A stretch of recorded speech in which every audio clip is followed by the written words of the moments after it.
So in this Swagbucks tutorial video, I will be showing you guys how to make real money by playing Word Voyage on Swagbucks. So once Swagbucks is opened up, go down to the bottom left in between surveys and home, press on games, and then press on get started.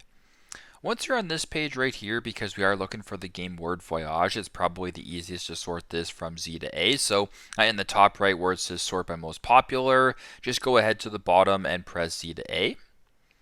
Once you're here, just scroll down a couple options here to where it says Word Voyage, earn up to 588 swag bucks. So go ahead and press on that.